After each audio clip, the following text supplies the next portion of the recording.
बाळा, आज खूप थकलेला दिसतोयस.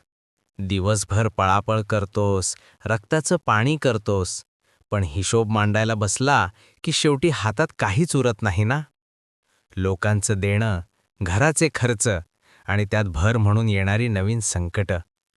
कधी-कधी तर असं वाटतं की हे आयुष्य म्हणजे फक्त पोटाची खळगी भरण्याची एक शिक्षा आहे.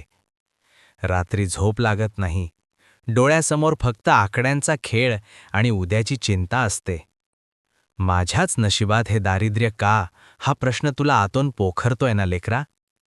मला माहितीये, खिशात पैसे नसले की माणूस स्वतःच्या नजरेतही लहान होतो. नातेवाईक पाठ फिरवतात, मित्र दुरावतात आणि स्वतःच्या घरातही मान खाली घालून जगल्यासारखं वाटतं. तुला वाटतंय स्वामींना माझं हे दुःख दिसत नसेल का? पण बाळा, मी तुझ्या प्रत्येक घामाच्या थेंबाचा आणि तुझ्या प्रत्येक निश्वासाचा साक्षीदार आहे. तू जो संघर्ष करतोयस तो मला दिसत नाही असं समजू नकोस. लेकरा, एक गोष्ट नीट समजून घे. पैसा ही एक ऊर्जा आहे. ती फक्त हाताने केलेल्या कष्टाने येत नाही, तर ती तुझ्या विचारांच्या शुद्धतेने टिकते. अडचण पैशांची नसते, अडचण असते ती तुझ्या मनातील कमतरतेच्या भावनेची. तू जर 24 तास माझ्याकडे पैसे नाहीत, मी गरीब आहे, माझं कसं होईल, याच विचारात राहिलास, तर तू विश्वाला तेच सांगतोयस आणि हे विश्व तुला तेच परत देतं. दुसरी गोष्ट, कष्टाला कष्टाची जोड हवी, पण त्यासोबत प्रामाणिकपणाही हवा. हळहळलेला पैसा घरात कधीच टिकत नाही. कोणाचं मन दुखावून किंवा चुकीच्या मार्गाने आलेली लक्ष्मी कधीच सुख देत नाही.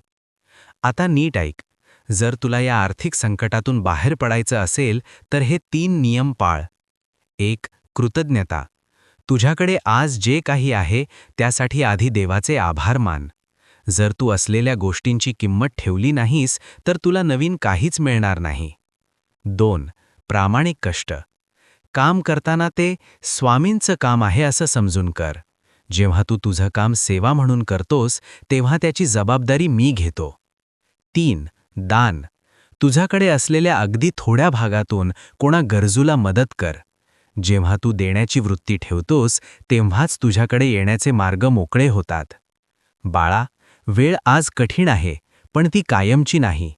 नशिबाचे खेळ बदलायला एक क्षण पुरेसा असतो. आज तुझ्या पैशांसाठी रडतोयस तेच तुझ्याकडे चालत येतील, पण त्यासाठी तुझं मन खंबीर ठेव. खचून जाऊन चुकीचा निर्णय घेऊ नकोस. लोकांचं देणं असेल तर प्रामाणिकपणे प्रयत्न कर, मी मार्ग दाखवीन. कष्टाची लाज सोडून दे आणि अहंकाराचा त्याग कर. लक्षात ठेव, तू रिकाम्या हाताने आला आहेस आणि रिकाम्या हातानीच जाणार आहेस. मग मधल्या काळात इतकी चिंता कशासाठी?